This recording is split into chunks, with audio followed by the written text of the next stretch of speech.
114페이지 봅니다. 114페이지에 휴업 또는 폐업 등의 신고, 등은 더 있다라는 뜻이겠죠. 일단 밑에 네 줄을 한번 읽어봅니다. 개업공인중개사는 3월을 초과하는 휴업하는 게 있고, 또 폐업 또는 휴업한 중개업을 재개하고자 하는 때 하는 말이 있고, 또 세 번째 줄 끝에 보면 휴업기간을 변경하고자 하는 때 하는 말이 있어요. 그래서 총 4가지 행위가 되는 거야. 3월을 초과하는 휴업도 무슨 사항이다? 신고해야 되고, 폐업하고자 하는 때도 뭐 해야 되고? 신고해야 되고, 휴업한 중개업을 재개하고자 할 때도 뭐 신고해야 되고, 휴업기간을 뭐 하고자 할 때도 변경하고자 할 때도 신고해야 된다라는 소리다. 알겠습니까? 자, 그런데 그 3월을 초과하는 휴업 옆에 괄호가 법전에 딱 붙었어요. 3월을 초과하는 휴업은 미리 신고하는 거잖아? 그런데 괄호를 보면 등록 후 업무를 개시하지 아니하는 경우를 뭐한다? 포함한다 했으니까 등록 후 업무를 개시하지 아니하는 경우에도 뭐해라? 등록 후 업무를 개시하지 않는 기간이 3월을 초과해도 뭐 신고해라 이런 소리가 돼요. 알겠습니까? 요 괄호 때문에 앞에서 제가 설명하기를 우리가 사무소 개설 등록 처분을 오늘 받았으면은 알았어요? 보정 설정도 하고 인장 등록도 하고 그래서 업무를 시작해야 되는데 몇 월 이내에 시작할 수밖에 없다. 3월 이내에 시작할 수밖에 없다라는 거야. 알겠습니까? 만약에 3월 이내에 업무를 시작할 수 없는 부득이한 사정이 있으면 무슨 신고 내라? 휴업 신고 내라. 이런 취지로 해석해야 돼. 그 관로는. 알겠습니까? 그러면 지금 요 조문에 따라서 알겠어요? 지난 1, 2월 달에는 요 114페이지부터 115페이지까지의 본문을 갖고 강의를 한번 해드렸어요. 이걸 요약 정리해 놓은 게 뒷페이지 봐봐. 116페이지 보면 위에 표가 있죠? 그 표 갖고 강의를 한번 해보겠습니다. 알겠습니까? 제일 위에 줄을 한번 봐봐요. 구분돼 있잖아? 몇 칸이고? 4칸이잖아. 그러니까 4가지는 다 무슨 사항이다? 신고사항이다라는 거야. 알겠어요? 근데 신고 기한은 뭐 미리다 이 말이야. 알겠어요? 4가지를 다 미리 신고하는 거야. 그리고 신고 관청은 어디다가 하는 거다? 등록 관청에 신고하는 거다. 4가지 행위는 미리 신고사항이다. 근데 신고 방법을 한번 봐봐요. 신고서에 등록증을 뭐해가? 첨부해가 가는데 첨부 옆에 괄호가 있잖아? 그러면 휴업 또는 폐업의 경우에 한한다 했으니까 알겠어요? 휴업 신고하고 폐업 신고할 때만 등록증 첨부한다라는 거잖아. 휴업한 중개업을 재개하고자 하는 때나 휴업 기간을 변경하고자 하는 때는 첨부한다는다? 안 한다라는 소리다. 알겠어요? 그런데 두 번째 줄에 보면 미리 신고 옆에 또 괄호가 있잖아. 부동산 중개업의 재개, 휴업기간 변경 신고의 경우에는 무슨 신고를 포함한다? 전자문서에 의한 신고를 포함한다. 이래 있은 거는 휴업 신고하고 폐업 신고는 등록증 첨부하니까 전자문서에 신고한다 뭐한다? 뭐 하는데 재개 신고나 변경 신고는 방문 신고해도 되지만 무슨 신고도 된다? 전자문서에 신고된다. 왜 되느냐? 등록증을 첨부한다 안 한다? 안 하기 때문에. 그래서 밑에 또 네모박스 안에 봐봐요. 방문신고, 신고서에 등록증 첨부. 그리고 방문신고 플러스 뭐 전자문서에 신고. 왜? 등록증 첨부하지 않으니까. 이렇게 표를 만들어 둔 거다. 알겠습니까? 그리고 비고라는 공통적으로 점검할 사항인데 우리가 휴업 신고하고 휴업할 때는 몇 월을 초과해서 휴업 뭐 한다? 6월을 초과해서 휴업을 뭐 하는데 부득이한 사유가 있을 때는 6월을 초과할 수도 있다 없다? 있다. 알겠어요? 그 부득이한 사유라는 것은 대통령령에서 정해놨는데 입영이다, 취약이다, 뭐 그 다음에 징집. 알겠어요? 어디다? 징집. 그게 입영이네. 취약. 그 밖에 이에 준하는 부득이한 사유였는데 질병도 들어가는 거죠. 그렇죠? 그래서 우리나라에서는 뭐다? 아프다, 공부한다, 군대 간다 하면 다 납득한다 했잖아. 그렇죠? 그리고 재개할 때도 신고하게 돼 있잖아요. 그 재개 신고를 받은 등록관청은 휴업 신고할 때 반납받은 등록증을 뭐 하게 돼 있다? 즉시 반환하게 돼 있어. 요걸 또 응용해서 낼 때 요렇게 낼 수 있어요. 우리가 3월 초과하는 휴업일 때 신고를 했을 거 아닙니까? 그렇죠? 그러면 등록증 첨부해가 신고를 했으니까 재개할 때는 등록증 돌려받아야 되니까 재개 신고 내야 되는 거야. 그러면 3월 이하의 휴업은 신고한다, 안 한다? 안 한다. 그러면 2개월 휴업은 맞는데 신고를 안 해도 되는 휴업이니까 등록증 반납했는 적이 있다, 없다? 없다. 그러면 3월 이하의 휴업을 재개할 때는 재개 신고할 필요도 없다. 이렇게 이해가 돼야 된다. 알겠습니까? 그런데 법인인 개업공인중개사의 분사무소의 경우에도 또한 같다라고 법조문에 되어 있는데 또한 같다 하는 말의 의미는 법인인 개업공인중개사의 주사무소와는 별도로 분사무소만의 휴폐업 등의 신고가 가능하다, 불가능하다? 가능하다. 이렇게 이해를 하시면 된다. 그런데 분사무소만의 휴폐업 등의 신고를 어디다가 한다? 주된 사무소 소재지 관할 등록관청에 한다. 이렇게 정리하면 되는 거예요. 그러면 이제 휴폐업 등의 신고에 관해서는 공부가 다 끝난 거야. 이 표를 통해서. 알겠어요? 봐봐요. 표도 같이 제하고 이리 점검해 보니까 눈에 쉽게 들어오지만은 여러분들 보고 알아서 한번 참고하세요. 하니까 또 참고가 제대로 된다, 안 된다? 안 돼. 알겠습니까? 자, 그러면 됐죠. 요거 한번 물어볼게요. 개업공인중개사가 휴업 신고하고, 즉 3월 초과 휴업하고자 해서 미리 휴업 신고하고 휴업에 들어갔어요. 알겠어요? 그럼 지금 휴업 기간 중입니다. 휴업 기간 중에도 폐업은 할 수 있다, 없다?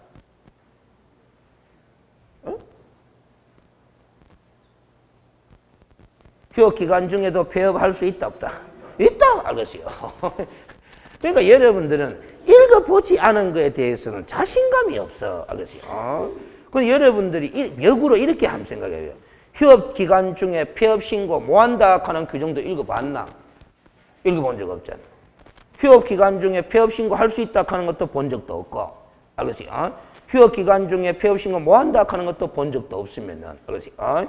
폐업 신고는 자기 스스로 자의적인 판단에서 자유롭게 하는 거잖아요. 그럼 내가 휴업 기간 중이라도 폐업하고 싶으면 뭐 얼마든지 하는 게 법에서 뭐 한다 하는 제한 규정이 없는 이상 하면 되는 거야. 알겠습니까?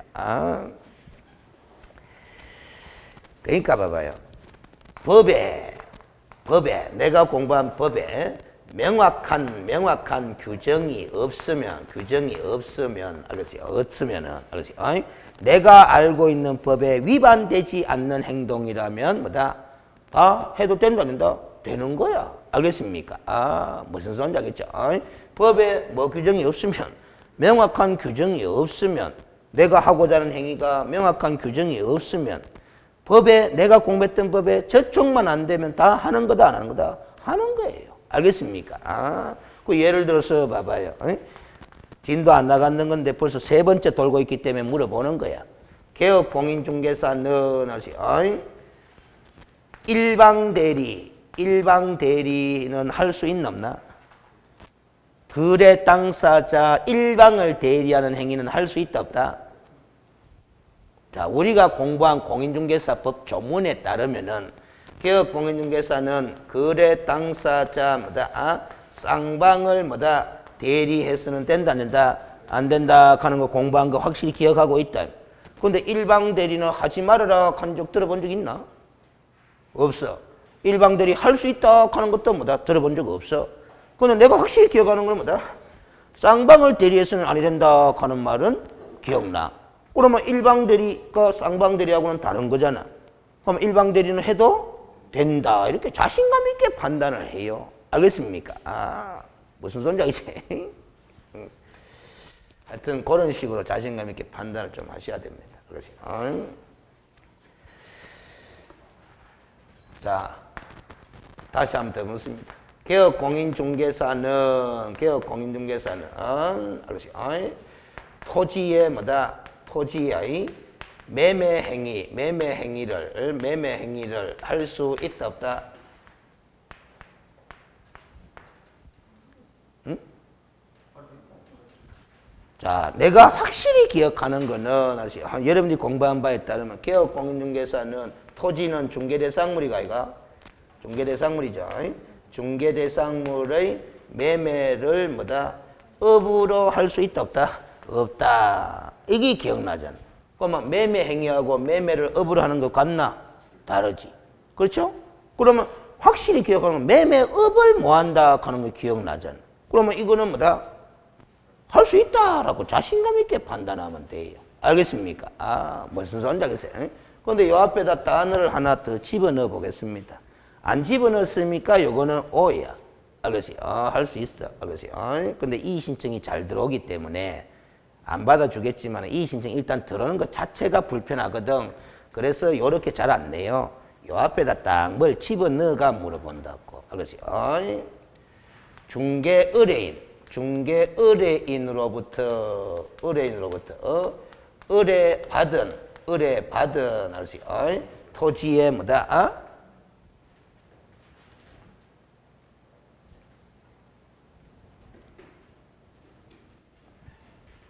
이제 매매를 통하여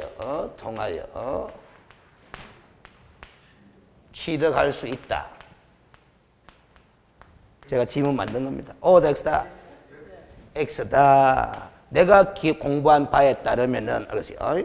개업공인중개사는 중개 의뢰인과 뭐 직접 거래해서는 된다는다, 안 된다 하는 거 확실히 기억난다. 그러면 개업공인중개사는 의뢰인으로부터 의뢰받은 토지의 매매를 통하여 취득할 수 있다 하면 뭐 여기에 위반되잖아.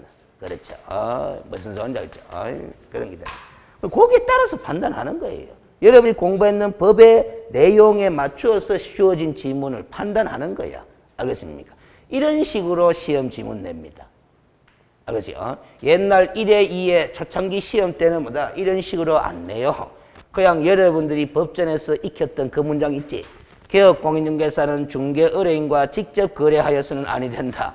거의 익혔던 그 표현 그대로 시험 지문 내면 쉬운 기가 어려운 기가 쉬운 기인데 요 표현을 근거로 두고 지문을 이렇게 만들어내가 판단하라라는 식으로 문장을 만드는 거예요. 알겠습니까? 무슨 소리인지 알겠죠? 만들고 보니까 잘 만들었네. 지금 안 그래도 지난주에 실장님이 이야기하시던데 9월 달에 이제 더 배움에서 뭐 모의고사를 한번 쳐야 되는데 모의고사 문제 40문제를 만들어 주세요 부탁하더라고. 근데 부탁하는 조건이 뭐다? 기출된 문제, 이때까지 기출된 문제, 그 다음에 우리가 7, 8월 때 활용하던 예상 문제집, 거기에 수록되지 않은 문제로 새롭게 만들어 주세요 하는 거예요. 알겠습니까? 여러분들 지금 다른 학원에 이 모의고사 3월, 4월, 5월 달에 한 번씩 치는 거 보면 전부 다 뭐 재탕, 삼탕이에요. 알겠습니까? 다 기출문제에서 뭐다? 그대로 뺏긴 거, 또 어느 문제집에 있던 거 발제가 그냥 40문제 조합해 놓은 것들이 많아. 알겠어요? 완전히 새롭게 만든 기다. 알겠어요? 그 지금부터 뭐다? 200개 지문을 하나하나씩 만들어 가는 중이라고. 오늘 요거 딱 만들어 봤으니까 요거 또 나중에 수업 마치면 제가 메모해 둔다는다. 메모해 두는 거예요. 이런 거 활용해서 문제를 만드는 거지. 알겠어요? 자, 그럼 됐고, 밑에 116페이지에 밑에 보면은 표가 또 하나 만들어져 있어요. 뭐과 뭐를 비교해 놓은 표다. 휴업과 업무 정지처분을 비교해 놓은 표다라는 겁니다. 알겠어요? 그래서 여러분들이 휴업제도 방금 공부 다 했고, 나중에 들어가면 또 업무 정지처분 제도를 다 공부했는 거잖아요. 알겠어요? 그걸 비교해가 공통점 차이점을 한번 연습해 보시라라고 표 만들어 놓은 거예요. 알겠습니까? 근데 칠판 봅니다. 이걸 테스트하고 넘어갑니다. 알겠어요? 자, 휴업 기간 중에 있는 개업 공인중개사도 알겠어요? 폐업 신고할 수 있다 그랬어, 없다 그랬어요? 있다 그랬어. 개업 공인중개사가 알겠어요? 폐업 신고를 한 후 알겠어요? 폐업 신고를 한 후 휴업 기간이 아직 뭐다? 아직 경과되지 아니었어요. 경과되지 아니한 때는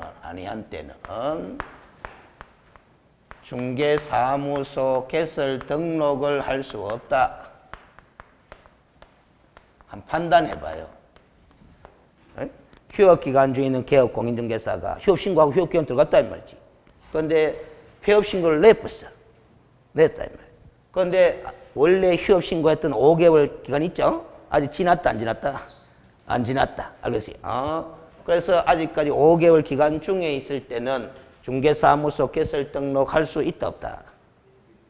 있다. 알겠어요? 있다, 없다 하면 틀린 거야. 알겠어요? 폐업 신고 냈으니까 다시 등록할 수 있다, 없다? 있습니다. 알겠어요? 이 휴업 기간 중에 있는 건 내 스스로 휴업 신고하고 휴업 기간에 들어가. 내가 뭐 잘못한 게 있나? 없어요. 자, 업무 정지 기간 중에 있는 개업공인중개사가 업무 정지 처분 받았어. 알겠어요? 폐업 신고를 냈어요. 업무 정지 처분 받아도 폐업 신고 낼 수 있나 없나? 있어. 알겠어요? 업무 정지 당한 김에 이참에 나 중개업 안 한다. 폐업 신고 내면 되지 뭐. 알겠습니까?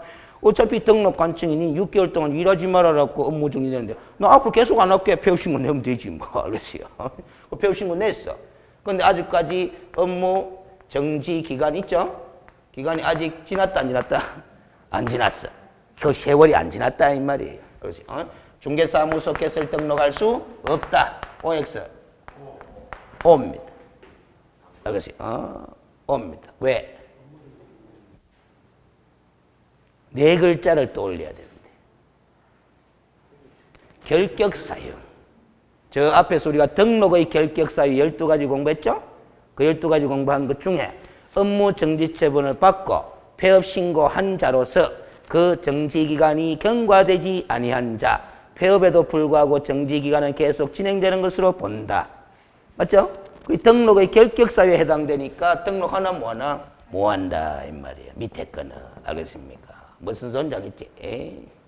그래서 휴업과 업무 정지는 이 결과가 완전히 뭐다? 달라진다 이 말이에요. 무슨 소리인지 알겠죠? 처음 들어봐요. 책에서 읽은 적이 있어요. 114페이지 봐봐요.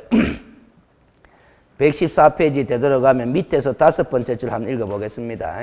폐업신고의 경우도 미리 신고하는 사항이며 폐업신고는 개업공인중개사의 자유에 의해서 언제든지 행할 수 있는 것이기 때문에 휴업기간 중이나 업무정지처분 기간 중이라도 언제든지 폐업신고할 수 있다. 다만 업무정지처분 기간 중에는 개업공인중개사는 그 기간 중에 당해 중개업을 뭐 하더라도 폐업하더라도 무슨 사유에 해당하는 자로서 결격사유에 해당되는 자이므로 중개사무소 개설 등록한다 뭐 한다? 뭐 한다. 거기 밑에 것 적어 놓은 거잖아. 책에 다 있어. 알겠어요? 읽어보면 된다 이 말이에요. 알겠어요? 자, 그럼 됐죠? 그런데 115페이지에 그 위에 보충학습을 한번 봐봐요. 보충학습에 보면은 1번은 여러분들이 한번 참고 삼아서 보면 되고 2번 한번 봐봐요. 따옴표 딱 처리해놨잖아. 따옴표 처리해놨다는 것은 어디서 따왔다라는 뜻이잖아요. 자, 개업공인중개사가 뭐 한때는 사망한 때 동그라미 치고 그 개업공인중개사와 세대를 같이 하고 있는 자가 지체 없이 등록증을 첨부하여 등록관청에 뭐 신고하여야 한다. 즉 폐업 신고한다 하는 규정이 옛날에는 있었는데 2005년도에 법이 개정되면서 우회되었다. 삭제되었다. 그래서 이에 따라 개업공인중개사의 사망 또는 해산의 경우에는 폐업 신고할 의무가 있다 없다? 없다. 폐업 신고할 의무가 없다라는 말은 사망이나 해산이라는 이 사정은 폐업 신고할 사유다 아니다? 아니다라는 소리라요. 알겠습니까? 무슨 소리냐 있지? 사망이나 해산은 무슨 신고 사유가 아니다. 폐업 신고 사유가 아니다. 그러면 지금 우리가 폐업 신고에 대해서 공부했잖아? 폐업 신고할 때는 미리 신고해라. 등록증 첨부해가. 그럼 이 폐업은 뭐냐? 사망 또는 해산에 의한 폐업 신고는 아니겠지? 그러면 무슨 폐업이냐? 순수히 내 스스로 폐업이야. 알겠습니까? 장사가 되든 안 되든 알겠지? 내 스스로 판단해가 그냥 폐업했다. 이거 미리 신고하라는 겁니다. 사망과 해산은 폐업 신고 사유도 아니다? 아니다. 그러면 여러분들한테 물어볼게요. 사망과 해산은 무슨 사유로 기억이 나요? 사망과 해산은 무슨 사유로 기억이 납니까? 물으면은 자, 제가 답을 해주면은 알아차리는 건 좋은데 여러분 스스로 눈으로 확인하는 게 제일 좋아. 알겠어요? 몇 페이지를 보느냐 하면은 몇 페이지를 보느냐 하면은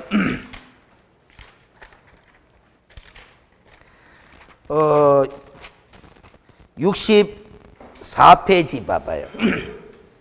64페이지 보면은 5번 제목에 개설 등록의 효력 소멸과 무등록 중개업에가 방갈로 1번에 사망 또는 해산이 나오죠? 자, 그러면 사망 또는 해산이라는 것은 무슨 사유입니까? 제가 질문했잖아? 그러면 이게 공부가 돼가 기억이 나는 사람은 첫째 답이 이래야 돼. 등록의 효력이 뭐 소멸되는 사유 하면 되는 거야. 등록의 효력이 소멸되는 사유. 맞죠? 그래서 등록의 효력이 소멸된 후에 중개업을 하면 무슨 중개업이 된다? 무등록 중개업이다. 그때 공부한 거야. 그 첫째는 등록의 효력이 소멸되는 사유 하는 게 기억이 탁 나는. 또 한 가지 확인시켜 드리면은 저 뒤로 가야 됩니다. 몇 페이지로 가느냐 하면은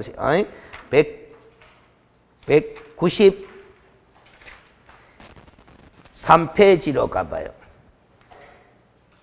193페이지로 가보면은 네모박스안에 1번부터 8번까지가 무슨 사유라요? 절대적 등록 취소 사유라. 그럼 제일 위에 1번 한번 봐봐. 뭐로 돼 있는 거? 사망하거나 해산한 경우 요리 돼 있잖아. 그러면 이제 사망 또는 해산이라는 게 무슨 사유입니까? 하면 두 번째 답이 뭐고? 절대적 등록 취소 사유다. 이렇게 답이 돼야 됩니다. 그렇지. 봐봐요. 저는 아까 50몇 페이지, 193페이지 한꺼번에 생각나잖아. 지금 몇 페이지 진도 나가면서? 115페이지 진도 나가면서. 그래서 우리 공인중개사 법령 전체를 통틀어 놓고 봤을 때 개업공인중개사의 사망이나 법인인 개업공인중개사의 해산이라는 이 사유는 등록의 효력이 소멸되는 사유로 작용하는 경우가 있고 또 뭐 절대적 등록 취소 사유로 작용하는 경우도 있더라라는 거야. 알겠습니까? 그러면 사망하거나 해산하면은 등록관청이 등록 취소처분 내린다 안 내린다? 내린다. 절대적 등록 취소 사유니까. 맞죠? 그러면 등록 취소 처분 받았겠지? 받았으면은 등록증을 반납한다는다. 해야 되거든? 해야 되는데 여기서 헷갈린 게 있어. 사망에 의해서 등록 취소 처분을 받은 경우에는 등록증 반납 규정이 있다 없다? 없다. 그런데 해산에 의해서 등록 취소 처분 받은 경우는 등록증 반납 규정이 있는데 누가 반납한다? 대표자이었던 자가 반납을 됩니다. 무슨 소리? 근데 사망 또는 해산이라는 이 사체가 폐업 신고해야 될 사유는 아니다라는 거지. 알겠습니까? 그래야 되는 게 하늘에서 이 법을 싹 내려다보고 있어야 되는 게야. 알겠습니까? 전체를 싹 조망하고 있어야 된다. 그러면 몇 점 나오느냐? 전체를 딱 조망하면 90점은 무조건 넘어요. 그렇지? 전체를 조망 딱 하고 있습니다. 그렇지? 그러니까 여러분들이 전체를 제일 조망하기 어려운 과목이 이건 가능해. 공인중개사법은 51개 조문밖에 안 되기 때문에. 근데 전체를 제일 조망하기 어려운 과목이 공법. 민법은 나름대로 또 뭐다. 아무리 책이 두껍고 이래도 뭐다. 하다 보면은 전체가 이렇게 보입니다. 뭔가 아웃라인이 잡혀요. 근데 공법은 뭐다. 전체가 안 잡히. 무슨 소리인지 알겠어요? 전체가. 알겠어요? 그래서 공법은 점수가 50점이 한도라, 여러분들. 알겠어요? 그래서 우리가 세법 같은 것도 보면은, 공시법 같은 것도 보면은, 전체가 이렇게 충분히 보일 수 있는 과목이에요. 알겠어요? 무슨 소리인지 알겠어요? 근데 전체가 제일 안 보이는 게 이제 개론하고 뭐하고 공법이야. 알겠어요? 왜냐하면 이 공법은 주제가 떨어지거든. 법이 6개가 이렇게 따로따로 떨어지잖아. 알겠어요? 전체 잘 안 빈다. 엮기가 힘들어. 근데 개론은 또 안에 책다 보면 그 개론이라 가지고, 원론이라 가지고, 부동산 총론 파트도 있고, 뭐다, 입지론도 있고, 뭐, 경제론도 있고, 뭐, 투자론도 있고, 뭐, 금융론도 있고, 그 다음에 정책론도 있고, 감정평가론도 있고, 이게 다 떨어지잖아. 그 전체 잘 안 비는 거야. 거기서 공통된 원리를 찾기가 쉽지 않습니다. 그렇죠? 그런 과목의 특성을 감안해서 전략을 잘 수립해라, 이 말이지. 안 되는 거 자꾸 붙잡고 점수 올리려고 하지 말고. 알겠습니까? 그럼 개론이 잘 안 잡힌다는 거잖아. 그럼 뭐라도 점수 올리죠. 민법 올리죠. 그럼 2차에서 공법이 잘 안 잡힌다는 거잖아. 그럼 뭐라도 올리자. 법령 실무 올리든지 아니면 공시세법 올리든지 올리자, 이 말이에요. 그렇죠? 그렇게 전략적으로 접근해가 실천해 나가야 된다, 이 말이에요. 그렇죠? 안 되는 거 계속 시간 투자해가 올리려고 해봤자 안 올라간다, 이 말이에요. 알겠습니까? 그 다음, 됐죠? 뒤로 넘어갑니다. 그래서 117페이지에 그 양식이 있잖아. 양식의 제목이 딱 몇 개가 돼 있노? 4개가 돼 있잖아. 휴업신고, 폐업신고, 뭐, 휴업한 중개업의 재개신고, 휴업기간 변경신고. 4가지 용도로 다 사용할 수 있도록 되어 있어요. 제가 이때까지 기출된 지문 중에서 1회 때부터 뭐 28회 때까지 기출된 지문을 다 봤는데 다 기억은 못하지만 다 보긴 봤어요. 다 봤는데 그동안에 기출된 지문 중에서 참 납득이 안 가는 지문이 제법 있는데 이런 걸 왜 내는지 이해가 안 가는지 납득이 안 가는 그런 지문이 몇 개 있는데 그 중에 한 개가 여기라. 이거 한번 나온 적이 있어요. 한 10여 년 전쯤에. 뭐 휴업신고, 폐업신고, 재개신고, 휴업기간 변경신고 다 동일한 서식을 사용한다. OX가. 동일한 서식 사용한다. 이 지문이 한번 나온 적이 있어. 알겠지? 무슨 문제겠죠? 수험생은 당연히 OX 판단한다 뭐한다? 뭐하지? 그냥 세모지 뭐. 물음표지 뭐. 그래도 그 문제 다른 지문에 답이 보여가 맞췄을 수도 있는 거지 뭐. 알겠지? 근데 동일한 수식을 사용한다. 이거 왜 그런지 나 아직도 납득이 안 가요. 무슨 소리인지 알겠죠? 그런 상황이다라는 게 이 과목의 출제 상황이. 알겠지? 근데 그 지문 29번 치는 시험에 딱 한 번 나오고 사라졌다 안 사라졌다? 사라진 거지. 그 다음 118페이지로 갑니다. 제14절에 간판에 철거에 나왔습니다. 철거. 이것도 이제 최근 한 3, 4년 전에 신설된 조문인데 뭐 이렇게 까다로운 게 아니고 그냥 점검만 하면 돼. 개업공인중개사는 지체 없이 간판을 철거해야 돼. 어떤 경우에? 요 1, 2, 3의 경우에. 1, 2, 3의 경우를 인식만 하면 됩니다. 사무소 이전 사실 신고하면 종전 사무소에 대한 간판은 뭐해라? 지체 없이 철거해라 이 소리고 폐업 사실을 신고해도 뭐 이제 중개업 안 하니까 뭐 사무소의 간판을 지체 없이 철거해라 이 소리고 개설 등록 취소 처분을 받아도 중개업 하나 뭐 하니까 간판 철거해라 이 소리잖아. 알겠지? 그래 철거를 해야 되는데 안 하면은 뭐 행정 대집행법에 따라 뭐 할 수 있다? 대집행할 수 있다라는 겁니다. 알겠지? 그 대집행법에 따라 대집행할 수 있다라는 거는 다 맞는데 현실에서 대집행이 제대로 잘 이루어진다 안 이루어진다? 잘 안 이루어집니다. 알겠지? 지자체에서 알겠지? 시군구청에서 대집행하면 되지만은 알겠지? 예산 들어간다 안 들어간다? 들어가잖아. 돈도 없는데. 그렇지. 물론 우리 대집행법에 따르면 그 대집행에 소요된 비용은 철거 의무 있는 자 있잖아. 이행하지 않은 자 있잖아. 그 사람한테 청구할 수 있다 없다? 있도록 돼 있는데 간판을 왜 철거 안 했겠어요? 돈 들어가긴 해. 철거 안 했을 끼인데 그거다 대고 대집행 비용 청구할 수 있다 해봤자 대집행 비용이 징수가 제대로 되겠나? 안 되지. 그거다 지자체에 돈도 없지. 알겠어요? 그런 거예요. 알겠어요? 꼭 해야 될 상황일 때는 하겠지만 알겠어요? 그 다음 119페이지로 갑니다. 알겠어요? 3번은 이 규정을 신설하게 된 배경을 제가 설명해 놓은 거예요. 소개해 놓은 거예요. 시험 출제권이 못 되면. 그냥 읽어볼까? 사무소가 이전 폐업했음에도 불구하고 사무소 소속 중개보존의 간판, 중개보존이 간판을 철거하지 않은 채 등록된 업소처럼 영업을 계속하는 사례가 발생할 수 있으며 무등록 중개행위를 방지하기 위해서라도 지체 없이 간판을 철거하도록 하는 것이 바람직하다. 그런 측면에서 이 규정을 뭐하게 된 거다? 신설해 놓은 거다. 이런 걸 알겠어요. 이런 것도 봐봐요. 한번 읽어보고 이제 사무소 이전 사실 신고했다. 폐업 신고 냈다. 등록 채점 받으면 간판을 철거하라 하는구나. 이렇게 기억하면 좀 더 자신감이 생기잖아요. 항상 법 공부할 때는 뭐를 생각하면서 공부하면 자신감이 생긴다. 자신감이. 응? 옳지. 입법 취지다라는 소리입니다. 알겠습니까? 자신감이 생긴다라는 거예요. 한 가지 곁들여서 어차피 저 실무편에 이제 6월 말이나 가서 해야 되니까 주택임대차 보호법이나 상가건물 임대차 보호법 공부 한 적 있죠? 민법 시간 했지? 확정일자 하는 게 등장하나 안 하나? 하잖아. 그렇죠? 거기다가 대학 요건 갖추고 확정일자까지 받으라 하잖아. 그렇죠? 대학 요건 갖추고 확정일자까지 받으면 무슨 변제권 인정해주겠다. 우선 변제권 인정해주겠다. 이렇게 돼 있잖아. 그렇지? 이거는 왜 받으라 한다? 그 우선 변제권을 행사하기 위해서 이거 받으라 하잖아. 그럼 이건 왜 받으라 한다? 그게 입법 취지잖아.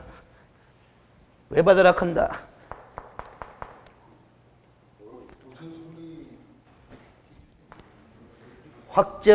확정이잖아. 여러분들 국어사전에 확정 찾으면 뭐가 나와요? 뻔하지. 확실히 정한다, 이거. 확실히 정한다야. 뭐를? 일자를 확실히 정하는 거 아니에요. 이건 날짜잖아. 그 날짜를 확실히 정하는 게 아니고 그 날짜에 확실히 정하는 게야. 무엇을 확실히 정한다. 그 날짜를 기준으로.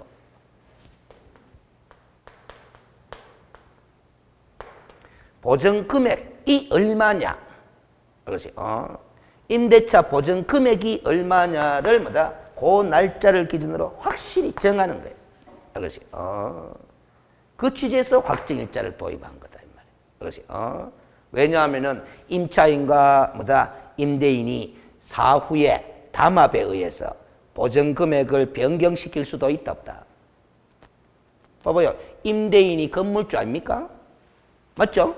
그 건물주가 보증금을 임차인으로 받아 챙기가 있잖아. 근데 그 건물이 경매로 넘어가 봐. 임대인이 소유하고 있는 그 건물이 경매로 넘어가 봐. 그렇지. 그러면 이 임대인 건물주는 재산을 날리는 거 아닙니까? 날리는데 좀 챙기고 싶다, 안 챙기고 싶다? 챙기고 싶어. 그 누가 짝짝꿍 한다? 임차인하고 짝짝꿍 한다. 임차인 네 보증금액이 5천만 원이지? 그렇지. 네 1억으로 하자. 그래가 나중에 네 우선 변제권 안 있나? 그렇지.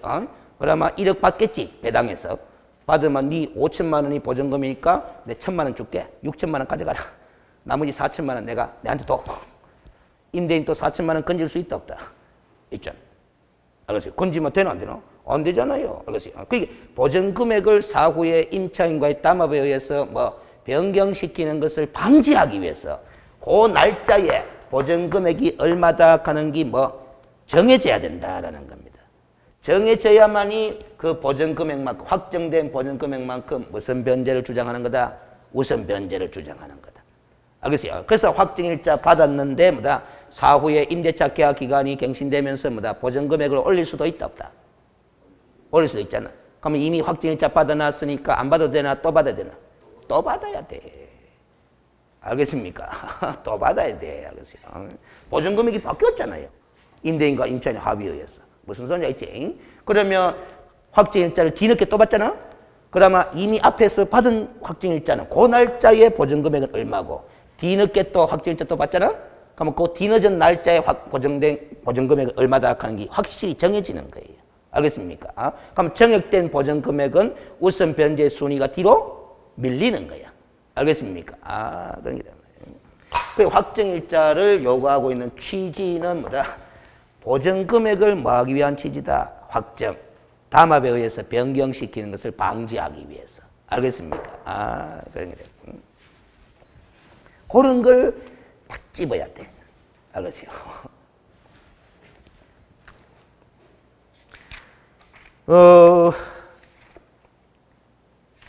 몇 페이지를 한번 보고 오느냐 하면 제 교재에, 알겠어요? 제 교재에. 자, 399페이지 가봅니다. 그러니까 판례를 책에 소개할 때는 이런 걸 다 소개해놔야 되는데 다 문장이 길다고 생략해버리 여러분들이 본 적이 없어서 그렇잖아. 그 보증금의 회수회가 관련 판례가 1번이 있죠? 밑에 1번 있지? 밑에 한 읽어봐. 확정일자의 요건을 우리 주택임대차보호법에서 규정하고 있는 것은 임대인과 임차인 사이의 담합으로 임차 보증금의 액수를 사후에 변경하는 것을 방지하고자 하는 취지일 뿐 대항 요건으로 규정된 주민등록과 같이 당해 임대차의 존재 사실을 제3자에게 공시하고자 하는 것은 아니므로 확정일자를 받은 임대차 계약서가 당사자 사이에 체결된 당해 임대차 계약에 관한 것으로서 진정하게 작성된 계약서이면 위와 같이 임대차 계약서에 임대차 목적물을 표시하면서 아파트의 명칭과 전유 부분의 동호수의 기재를 누락하였다는 사유만으로는 확정일자의 요건을 갖추지 못하였다고 볼 수는 없다. 그 말은 이 판례는 결국 봐봐요. 임대차 계약서 원본에다가 확정일자를 받잖아? 근데 그 확정일자 받는 임대차 계약서 원본에 아파트의 임대차 계약인데 아파트의 동호수가 누락됐다 안 됐다? 누락된 상태에서 뭘 받았다? 확정일자를 받아도 확정일자의 요건은 갖춘 거다 안 갖춘 거다? 갖춘 거다 이 말이에요. 알겠지? 동호수가 기재가 안 됐다 하더라도 확정일자의 요건은 갖춘 거다 안 갖춘 거다? 갖춘 거다. 확정일자는 무슨 기능이 없으므로. 동호수가 중요한 거는 공시 기능 때문에 중요한 거예요. 임대차 목적물이 몇 동 몇 호다 하는 것이 정해져야 된다는 거거든. 알겠습니까? 근데 그걸 공시 기능이라고 하잖아. 몇 동 몇 호 하는 게. 이 몇 동 몇 호에 임차인이 존재한다는 사실을 제3자들이 확실히 알아야 된다는 게 그게 공시 기능이라는 거잖아. 근데 확정일자는 공시 기능이 있는 거다 없는 거다? 없는 기다. 공시 기능은 뭐 갖고? 대항 요건 갖고 공시 기능을 수행하는 거다. 알겠습니까? 그럼 전입신고가 101동 101호로 제대로 돼야 되는데 101동 102호로 전입신고됐어. 공시 제대로 됐다 안 됐다? 안 됐다.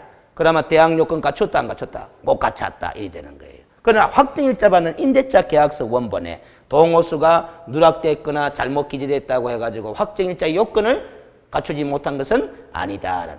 확정일자를 요구하고 있는 것은 방금 읽었다시피 뭐 보증금액의 사후 단합에 의한 뭐다 변경을 방지하기 위한 취지일 뿐이기 때문에 그렇다 이 말이.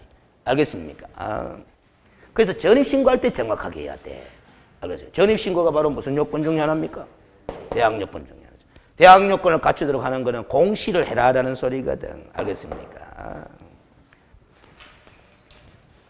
자, 그러면 됐고, 알겠어요? 119페이지에 이제 15절로 갑니다. 알겠어요? 공부는 이런 걸 잘 살펴보면 공부하는데 자신감이 있었단 말이에요. 그 여러분들 대항 요건 플러스 확정일자 갖추면 우선 변제권 인정된다 하는 거 잘 기억하고 있네. 잘 기억하고 있네. 근데 뭔가 그냥 그런 줄 알지 그냥 받아들이기로 하게 돼 있나. 왜 대항 요건 갖추라 하지? 왜 이사와 주민등록 전입신고 하라 하지? 왜 확정일자를 받으라 하지?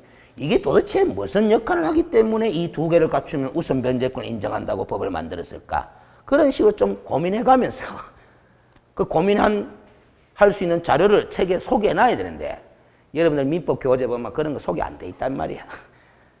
그러니까 전부 다 외우는 거잖아요. 그래서 제가 판례를 소개할 때는 판례 문장이 다른 교재보다 길잖아. 판례 하나라도. 그럼 이제 그런 걸 읽어보면은 뭐다 이해식 암기하는데 도움이 되기 때문에 그런 거예요. 알겠습니까? 자, 119페이지 15절에 중개계약제도 이랬는데 1번에 중개계약 일반이라는 거는 이제 뭐 총론을 공부하자는 건데 의부터 공부합니다. 자, 서울고법의 판결문에 보면은 중개계약이란 이런 걸 말한다 하면서 잘 적어놨어. 의뢰인이 누구에게? 개업공인중개사에게 토지나 건물, 기타 토지정착물 이게 뭐예요? 토지나 건물, 기타 토지정착물 이게 뭐예요? A. 중개대상물. 지금 민법 공부하나 부동산 가게. 부동산 맞아요. 민법 공부할 때는 부동산 가면 되지만 지금 무슨 법 공부하나? 공인중개사법. 그러니까 중개대상물 가면 되지. 중개대상물에 대한 뭐를 매매나 교환이나 임대차나 그 밖의 권리의 득실을 변경하는 행위에 대한 중개행위를 뭐하고? 의뢰하고. 중개행위를 의뢰하고. 그 목적하는 건 중개의 목적이죠. 중개행위의 목적이죠. 중개의 목적이 바로 뭐다? 중개 완성이야. 중개 완성에 대하여 보수를 지급할 것을 약속하는 누구와 누구 사이의 합의다. 의뢰인과 개업공인중개사 간의 합의를 무슨 계약이라 한다? 중개계약이라 한다. 여기서 세 번째 줄에 잘 봐요. 중개행위를 의뢰하고 그 목적인 중개완성에 대하여 이런 말을 써놨잖아. 자, 여기서 이렇게 딱 생각합니다. 중개행위와 중개완성은 구별되어야 된다. 알겠습니까? 중개행위와 중개완성은 뭐 구별돼야 된다라는 거예요. 그래서 표현을 또 다르게 할게요. 중개행위를 한다는 것과 중개를 완성시키는 것은 구별해야 된다라는 거예요. 아무리 중개행위를 열심히 해도 중개가 완성될 수도 있고 뭐 안 될 수도 있다라는 그 인식을 꼭 해야 돼. 알겠습니까? 그런데 보수는 언제 지급하기로 합의한다? 중개 완성하는 거예요. 그러면 이게 조건부 합의라요, 아니라요? 조건부 합의잖아. 맞죠? 보수 지급에 조건을 붙였나 안 붙였나? 붙였잖아. 중개 완성이라는 조건. 그 중개 완성이라는 조건은 내용상 해제 조건이다, 정지 조건이다, 정지 조건이다. 그러면 보수 청구권이라는 이 개업공인중개사의 권리는 조건부 권리가 되는 거야. 정지 조건부 권리가 되는 거야. 그럼 정지 조건부 권리는 뭐가 성취돼야 행사할 수 있는 거다? 정지 조건이 성취돼야 행사할 수 있는 거다. 알겠습니까? 그 중개가 완성돼야 뭐 할 수 있는 거다? 행사할 수 있는 거다. 이렇게 연결이 될 수 있다 이 말이야. 됐죠? 그런데 제일 밑에서 두 번째 줄 끝에 보면 중개계약의 체결이 실무상으로는 뭐를 의미하기 때문에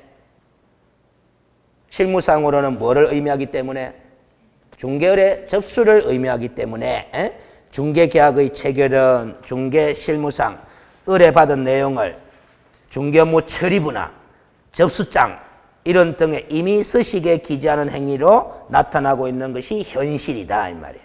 알겠어요?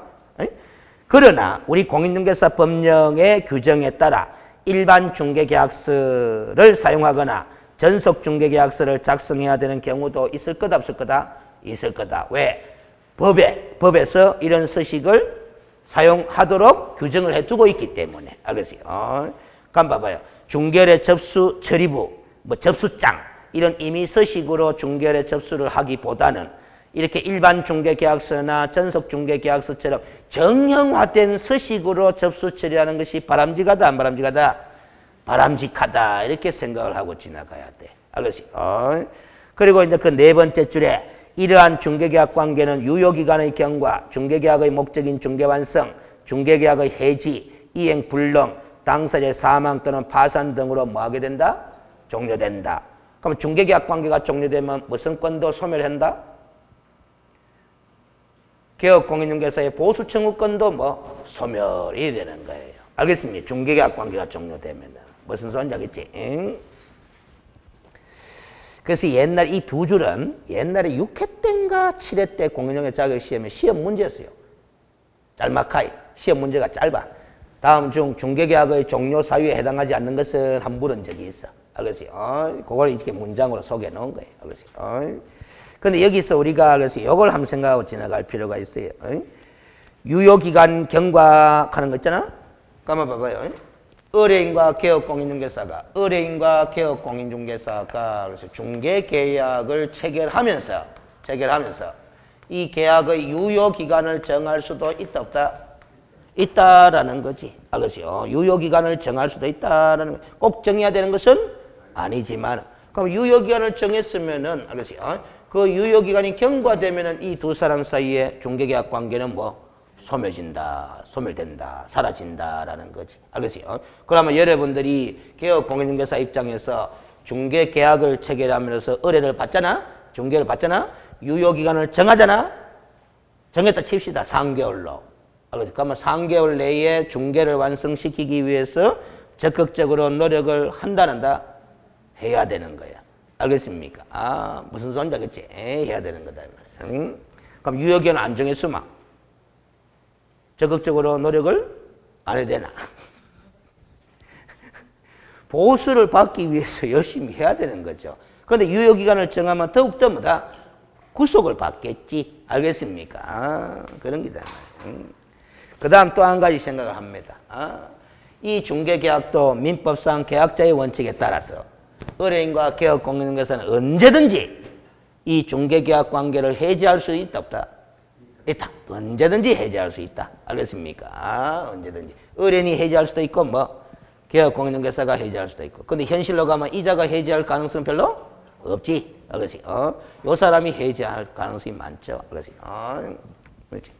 그래가 집 팔라고 내놨다가 알겠어요? 집 팔라고 내놨다가 집 안 팔랍니다. 들라 불렀어. 그게 바로 중개계약 해지하는 거다라는 소리죠. 알겠어요? 근데 이런 것 때문에 문제가 터져요.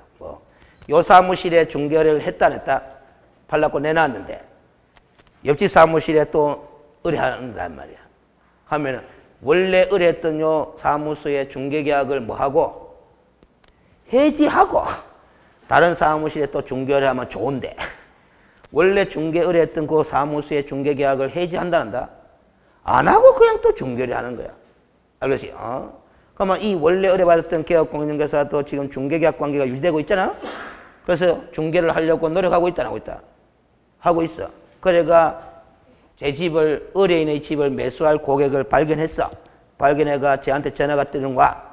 당신 집을 매수할 고객이 나타났습니다. 이렇게 하는데 제가 뭐라 한다? 그거 벌써 팔았는데, 이렇게 한다. 왜 팔았어요? 그럼 그 다른 중개업사 사무실에 거기서 소개가 팔았는데 이렇게 본다. 무슨 소리인지 알았어요? 그러면 누구가 어디 뿐어? 원래 의뢰받으니 계약 공인중개 어디에 공정에 붕 떠버려. 그동안에 노력한 비용들이 있다 없다. 시간 낭비, 알겠어요. 노력한 거 뭐 이런 게 있을 거 아닙니까? 그런 것들 대가 있다 없다. 없어. 알겠어요. 이게 상당히 불합리한 현실이다. 알겠습니까? 해지하고 다른 사무실에 또 우리 해지 당했으니까 이제 중개 완성시키려고 노력 안 해도 되겠구나. 그러면서 포기해보면 되잖아요. 알겠어요. 근데 그 해지를 안 한다고. 그게 무슨 중개계약이다? 일반 중개계약이냐. 우리나라에 관행화된. 알겠습니까? 무슨 소리인지 알겠어요. 여도리하고. 알겠어요. 자, 그 뒤에 가서 공부합니다. 120페이지 양갈로 2번에 중개계약의 뭔 성격? 법적 성격 따집니다. 여기 반갈로 1번부터 122페이지 반갈로 5번까지 제목들 있죠. 제목들을 다 동그라미 치놓고 익혀야 돼요. 알았어요? 익혀야 돼요. 그래서 시험 지문은 알았어요? 결론만 잘 물어보거든. 그래서 시험 지문은 결론만 물어보기 때문에 이렇게 되는 거야. 중개계약은 민사중개계약에 해당한다고 볼 수 있다. OX, O 이런 식이에요. 중개계약은 알았어요? 대부분 판례 입장에 따르면 위임계약과 유사한 무명계약에 해당한다. 가만 O 이런 식이다. 또 알았어요? 중개계약은 뭐다? 낙성 분료식 계약의 성질을 지니고 있다. 가만 O 이런 식이다. 또 중개계약은 유상계약이면서 뭐다? 정지 조건부 쌍무계약으로서의 성질을 지니고 있다라는 것이 판례의 입장이다. 이하면 이런 식으로 결론만 물어보는 거야. 알겠어요? 결론만. 그런데 이제 그걸 결론만 물어보게 되면은 이제 제대로 이해도 못한 사람들도 막 문제를 맞출까 싶어서 알겠어요? 서술형으로 이제 물어보는 거야.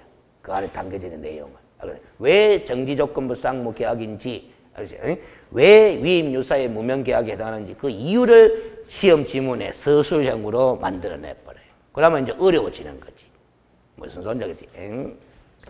자, 120페이지 민사중개계약 하는데 알겠어요? 두 번째 줄 한번 봐봐요. 끝에 상사중개계약에 대비되는 개념이다. 그래서 이제 상사중개계약에 해당한다 하면 X다 이 소리예요. 알겠습니까? 이는 앞에서 우리가 부동산 중개, 혼인중개, 직업소개 전부 다 상사중개다, 민사중개다. 민사중개다. 표정 보이 또 안 되겠다. 알겠어요? 우리가 공부하는 이 중개 가는 거 있잖아. 중개. 알겠어요? 중개.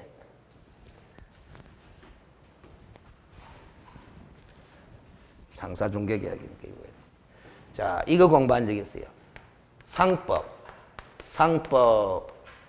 46조는 숫자가 중요한 거 아닙니다. 상법의 규정에 보면 상행위 가면서 나온다.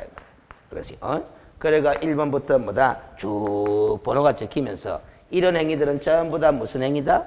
상행이다라는 거야. 그리고 11번에 딱 보면 번호가 중요한 게 아니야. 알겠지? 어떤 수험생은 대가 또 11번에 보면 요 말이 나옵니다. 이렇게 하거든. 중개에 관한 행위.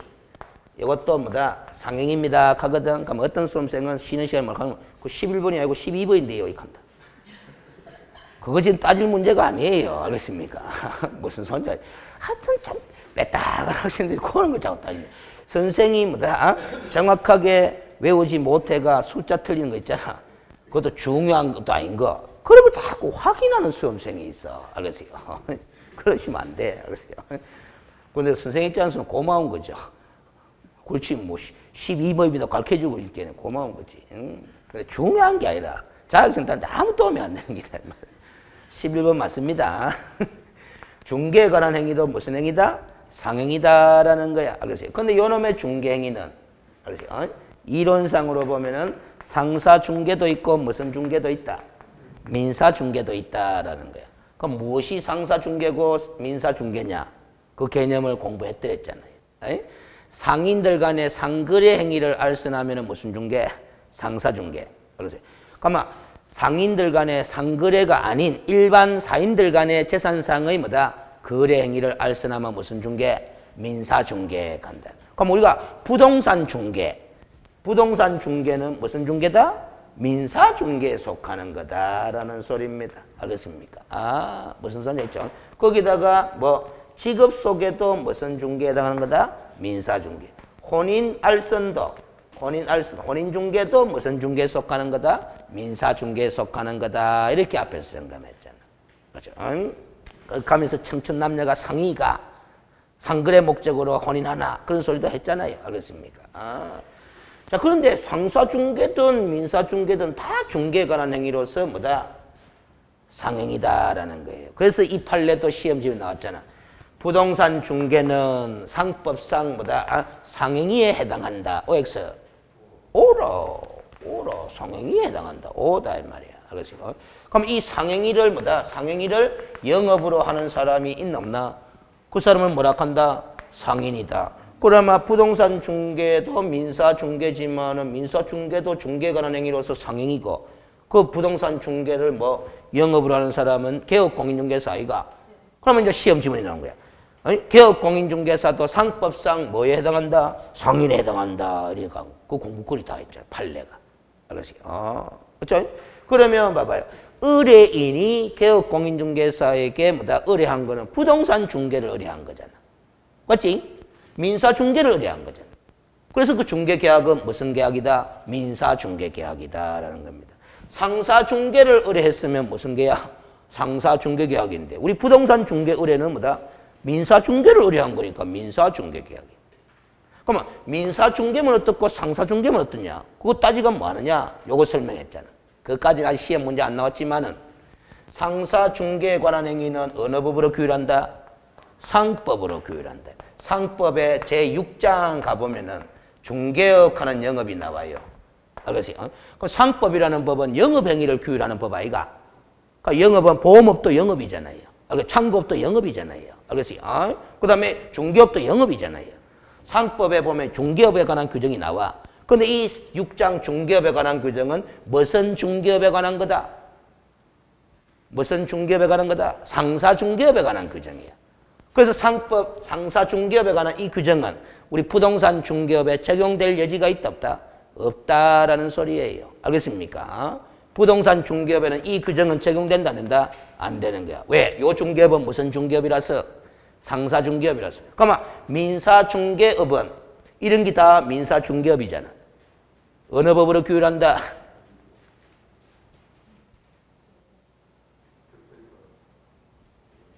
요렇게 인식하라 그랬잖아. 개별법. 응? 그래서 이거는 무슨 법으로? 공인중개사법으로. 요거는 직업안정법으로. 요거는 뭐 결혼중개업의 관리에 관한 법률로. 그래서 그 법 이름들을 다 두드리 뭉치가 뭐 개별법. 근데 이 개별법들은 다 민법에 대한 무슨 법적 성격을 지닌다.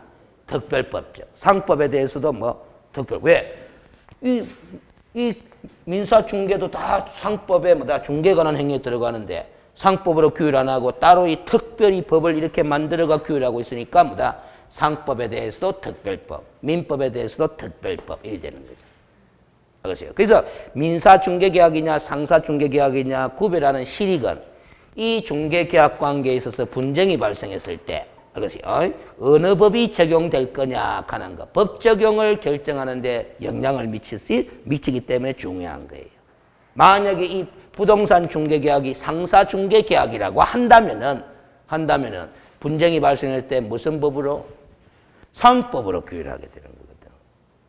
근데 부동산 중개계약은 민사중개계약이라서 무슨 법으로 규율하는 거다? 공인중개사법, 개별법, 공인중개사법, 특별법 우선적인 원칙에 따라서 여기 먼저 적용되는 거야. 이 법에 헌결이 있으면 뭐 상법, 상법에도 헌결이 있으면 뭐 민법 이런 순으로 간다라는 거잖아. 법 적용에 영향을 미치는 것이어서 중요한 거예요. 그래서 이렇게 설명하는 수업이 없습니다. 이렇게 설명하는 수업이. 그래서 근데 전부 다 뭐다 대한민국의 법령실무 선생은 뭐다 우리 부동산 중개계약은 무슨 중개계약에 해당한다? 민사 중개계약에 해당한다. 이렇게 말만 하고 끝이야. 거기서 조금 살들 붙이가 강의하는 선생들은 요 직업 속의 혼인 알선 이것도 무슨 중개다? 민사 중개에 속한다. 이 정도는 말해요. 이 전체 이렇게 설명하는 사람은 아무도 없어요. 시험 문제 이렇게 상세하게 안 물어보거든. 근데 이렇게까지 알고 나니까 뭐다? 자신감이 생기는 거잖아. 자기가 아는 지식에 대해서. 알겠어요? 그 다음 방갈로 2번에 위임유사의 무명계약한데 관로 안에 보니까 비전형계약, 혼성계약 해놨죠? 똑같은 말이다 이 소리야. 무명계약하고. 알겠어요? 자, 요거는 알겠어요? 또 설명을 요렇게 또 한번 더 해드립니다. 알겠어요? 2번은 그 별표 표시해놔야 돼요. 시험에 자주 활용합니다. 자, 칠판 봅니다. 중개계약의 성격을 지금 공부하고 있는데 이 중개계약은 민법상 무슨 계약과 비슷하다? 위임계약과 비슷하다. 지난번에 제가 전형계약하고 비전형계약 구별하는 그 이야기 했어요, 안 했어요? 전형계약하고 뭐 비전형계약 설명했지? 알았지? 오후에 그 기출문제 풀이하면서 이야기했구나. 알았지? 전형계약은 무슨 계약을 전형계약이라 그래요? 이렇게 물으면 답을 어떻게 하면 정답이다? 민법에 뭐 이름이 있는 계약. 그걸 무슨 계약이다? 민법에 이름이 있으니까 뭐다? 유명계약이야. 그럼 비전형계약은 민법에 이름이 없는 거야. 그러니까 뭐다? 무명계약이야. 알겠습니까? 무슨 소리인지 알겠지? 같은 말이다 이 말이에요. 무슨 소리인지 알겠지? 자, 그러면 아세요? 요거까지도 설명했잖아. 이 비전형계약은 이름이 없는데 민법에 이름이 없다는 거야. 실제로 이름이 있어. 근데 어디에 이름이 없다? 민법. 그럼 민법에 왜 이름이 없었을까? 왜 민법에 이름이 없을까? 이 비전형계약은. 요거 때문에 그래. 혼성계약이기 때문에 그래. 혼합계약이기 때문에 그래. 뭐가 섞여 있다? 말을 요리해야 됩니다. 민법에 이름이 있는 전형계약이 15가지나 되잖아. 그렇죠? 그 15가지 전형계약의 성격들을 뭐다? 조금씩 뭐다? 함께 지니고 있다. 섞여 있다라는 거야. 혼성, 혼합, 섞여 있다라는 거야. 알겠습니까? 그래서 뭐 전형화됐다, 못됐다. 못됐다. 그래서 비전형계약으로 남았다. 이 소리입니다. 몇 가지 전형계약의 성격이 뭐 섞여 있기 때문에. 그래서 우리가 무명계약, 혼성계약, 비전형계약 다 같은 말이야. 알겠습니까? 그럼 우리 중개계약도 비전형계약이라 하잖아? 이름이 있나 없나? 중개계약이라는 이름이 있음에도 불구하고 그 중개계약이라는 이름이 민법에 없다. 이 말이야. 알겠습니까? 그 비전형 무명계약이라. 무슨 계약이다? 혼성계약. 그럼 중개계약은 몇 가지 전형계약의 성격이 섞여 있다는 거잖아? 위임계약의 성격도 있고, 뭐, 도급계약의 성격도 있고, 고용계약의 성격도 있고, 이렇게 몇 가지 전형계약의 성격을 함께 지니고 있는 것이 무슨 계약이다? 중개계약인데, 우리 대법원 판례는 무슨 계약과 가장 비슷하다? 위임계약과 가장 비슷하다. 이렇게 보고 있더라, 이 말이에요. 알겠습니까? 그러면 이 중개계약 관계에 있어서 분쟁이 발생하는 부분에는 사안에 따라서 민법의 위임계약에 관한 규정을 적용할 수 있다, 없다? 있다. 이런 논리로 가는 거예요. 이것과 가장 유사하니까. 알겠습니까? 자, 그러면 봐봐요. 어떻게 결론이 나오느냐. 중개계약의 당사자는 의뢰인과 뭐 개업공인중개사잖아. 위임계약의 당사자는 위임인과 뭐다? 수임인이에요. 알겠어요? 그런데 이 두 계약 관계가 유사하다고 보게 되니까 수임인의 의무는 곧 누구의 의무가 될 수도 있다. 개업공인중개사의 의무가 될 수 있다라는 거야. 그런데 그 수임인의 의무는 민법, 이거는 전형계약이잖아. 민법에 있겠지? 민법 641조에 보면은 수임인의 의무가 나와. 그 내용을 읽어보면은 이게 나온다. 뭐가 나온다? 선량한 관리자의 주의 의무 하는 게 나온다. 그러면 이 선량한 관리자의 주의 의무는 민법상 누구의 의무인데? 수임인의 의무인데. 중개계약의 당사자인 개업공인중개사가 무슨 업무를 수행할 때는 중개 업무를 수행할 때는 누구처럼? 수임인처럼 무슨 주의를 다해라? 선량한 관리자의 주의를 다해라 하는 이런 해석이 나오는 거다.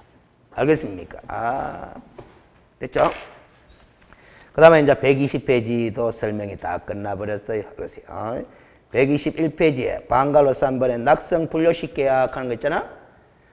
이런 것도 제가 설명해야 되니까 참 답답한 노릇인데, 그래서 민법에서 낙성계약, 요물계약, 요식계약, 불요식계약 이런 거 공부 하나하나 하잖아. 그럼 그걸 활용해가 공부했는 그걸 활용해가 이 중개계약을 따져봐. 의뢰인과 개업공인중개사 간에 체결하는 이 중개계약은 요물계약이냐 낙성계약이냐 한번 따져봐. 무슨 계약이다? 낙성계약이다. 요식계약이냐 불요식계약이냐 한번 따져봐. 불요식계약이다. 이렇게 판단하면 되는 거예요. 알겠습니까? 이게 왜 낙성계약이고 이리 물어봐 설명할 줄 알아야 되는데 설명도 모르면서 맞춰버려. 이게 낙성계약이라며 요물계약이 아니고 낙성계약이라며. 알겠어요? 왜 낙성계약입니까? 봐봐요. 의뢰인이 중개를 의뢰하고 개업공인중개사가 알았습니다. 중개해드리겠습니다. 라고 뭐다? 합의를 받나 안 받나? 그 합의를 보면은 성립되나 안 되나? 되잖아. 그 의사표시에 합치만으로 계약이 성립되면 무슨 계약이다? 낙성계약. 아이고, 낙성계약. 그런데 지금 중개를 의뢰하고 알았습니다. 중개 드리겠습니다. 이렇게 합의 받지. 아직까지 중개가 완성됐나 안 됐나? 안 됐잖아. 일이 완성됐나 안 됐나? 안 됐는데도 중개계약이 성립되나 안 되나? 그러니까 요물계약이 아닌 거야. 낙성계약이지. 알겠습니까? 여러분들이 요물계약에 대한 개념이 좀 부족해. 요물계약이라는 것은 당사자 간의 의사표시의 합의 이외에 뭐까지도 있어야 일의 완성까지 있어야 성립되는 계약을 뭐라 한다? 요물계약이라 그렇게 한다. 그럼 여러분들이 공부하는 범위 내에서 요물계약은 이거 하나밖에 없어요. 뭐 계약금 계약. 현상광고 계약이 있긴 있는데 그 현상광고 계약은 출제 범위에 안 들어가니까 계약금 계약밖에 없다. 자, 계약금 계약이라는 것은 왜 요물계약이 되느냐 하면은 자, 우리들과 계약금 계약을 합니다. 계약금을 1,000만 원으로 하고 계약 체결하기로 합시다라고 뭐다? 둘이가 합의를 봤다 안 봤다? 봤어. 그러면 의사표시 합의는 있었나 없었나? 있었지? 그런데 1,000만 원 아직 받았다 안 받았다? 못 받았다. 아직 계약금 계약이 성립됐다 안 됐다? 안 됐다. 그래서 합의는 받는데 계약금을 아직 안 받았기 때문에 뭐 계약금 계약이 성립됐다 안 됐다? 안 됐다. 알겠어요? 그러면 1,000만 원을 받으면은 뭐다? 계약금 계약이 성립되는 거예요. 그렇죠? 그래서 이 계약금 계약은 무슨 계약이다? 요물계약이다. 이렇게 되는 거예요. 합의 이외에 뭐 합의한 내용이 이루어져야 되는 거예요. 계약금 1,000만 원으로 합의 왔으면 1,000만 원 줘야 되나 안 줘야 되나? 줘야 되나? 합의된 그 일이 완성이 돼야 되는 거야. 그래야 성립되는 계약을 뭐 요물계약이라고 그래. 그럼 현상광고 계약이 왜 요물계약이냐? 어린이를 찾아주세요. 하면 뭐다? 5,000만 원 드리겠습니다. 라고 광고 낸다, 낸다? 낸다. 그럼 어린이 찾아주는데 어떤 식으로 연락하면 5,000만 원 주느냐? 어린이가 있는 뭐다? 구체적인 장소라든가 이런 거 다 뭐다? 정보를 제공해주면 5,000만 원 드리겠다라는 거잖아. 그럼 그 일이 이루어질 때마다 5,000만 원 지급하는 거잖아요. 알겠어요? 무슨 소리 있죠? 그래서 현상광고 계약은 뭐다? 어린이를 찾아주는 그 정보를 제공하는 행위가 이루어졌을 때 현상광고 계약 관계가 성립이 되는 거야. 그래서 요물계약이 된단 말이에요. 알겠습니까? 그럼 됐고. 121페이지에 방갈로 4번 제일 밑에 유상계약 하는데 이거는 뭐다? 보수 지급에 관한 합의가 들어가 있으니까 당연히 유상계약이죠? 자, 그런데 우리 대법원 판례는 민법상 위임계약과 유사하다고 보고 있어요. 그렇죠? 그런데 이 위임계약은 여러분이 민법에서 공부를 안 하죠? 안 하죠? 매매교환 임대차 계약만 공부하니까. 민법상의 이 위임계약은 유상계약이다, 무상계약이다? 무상입니다. 무상을 원칙으로 합니다. 예외적으로 유상도 가능하다, 불가능하다? 가능은 합니다. 원칙이 무상이야. 그래서 그거 읽어봐요. 민법상 위임의 경우는 보수 청구에 대하여 민법상 위임이야. 수임인은 특별한 약정이 없으면 위임인에 대하여 보수를 청구하지 못한다라고 686조에 딱 그리 적혀져 있어, 민법에. 그럼 특별한 약정이 없으면 보수를 청구하지 못하니까 원칙은 무상이다, 유상이다? 무상인데 예외적으로 유상도 가능하다 하는 말은 보수 취급에 관한 특별한 약정을 할 수도 있다, 없다? 있다라는 소리입니다. 알겠습니까? 그러면 유상계약이 되는 거지. 응? 그러나 중개계약은 유상이 통상적일 뿐만 아니라 부동산 매매의 중개에 있어서 보수 청구권은 간섭상 성공보수도 인정되고 있는 실정이다. 그리고 중개행위가 있었다고 하더라도 거래계약의 체결에 이르지 않는 한 원칙적으로 보수청구권을 행사할 수 없는 것이므로 판례의 입장처럼 중개계약 행위에 대한 민법상의 위임에 관한 규정만을 적용하는 것은 타당성을 결하고 있는 것으로 해석될 수 있다. 중개계약의 독자성 서약하는데 안 되겠다. 여러분들 입장에서는 그건 지워야 되겠습니다. 그 어디부터 지우느냐면 세 번째 줄 끝에 그리고부터 세 줄은 다 지워버려요. 시험 출제 절대 안 합니다. 그냥 학문하는 자세로 제가 써본 거야. 알겠어요? 무슨 소리 하겠어요? 그래서 결국 대법원 판례는 중개계약은 위임계약과 유사다 해가지고 위임계약에 관한 규정을 여기에 적용할 수 있다라는 것은 인정하는데 제 개인적으로 보면은 이 중개계약은 도급계약적 성격도 있다 없다? 있다. 고용계약적 성격도 있다 없다? 있다. 그러면 사안에 따라서 위임계약에 관한 규정을 적용할 때도 있고 사안에 따라서 도급계약에 관한 규정을 적용할 때도 있고 사안에 따라서 고용계약에 관한 규정을 적용해도 되는 경우 사안에 따라서 달리 적용하는 것이 맞다라는 게 제 개인적인 생각이다 이 말이에요. 알겠어요? 그런데 시험하고는 거리가 보니까 여러분들이 꼭 명심해야 되는 게 중개계약은 뭐과 유사하다? 위임계약과 유사하다. 요거 때문에 그건 죄악부자 이 말이에요. 알겠어요? 그럼 이 제가 중개계약의 독자성 서약하면서 제가 명칭을 학설 명칭 하나 붙인 거예요. 그럼 중개계약의 독자성이 인정된다. 중개계약의 독자성이 인정된다라는 것이 대부분의 학자들이 인정을 하면은 민법의 전형계약이 15가지에서 몇 개로 늘어난다? 16가지로 늘어나게 돼요. 알겠습니까? 중개계약, 민법의 전형계약이 원래 14가지에서 한 개가 늘어가. 여행계약이 늘어가 15가지 되어 있잖아. 여행계약의 독자성이 인정됐기 때문에 전형계약이 한 개 늘어난 거예요. 알겠습니까? 자, 그러면 됐고, 관련 판례가 하급심 판례인데 한번 읽어볼게요.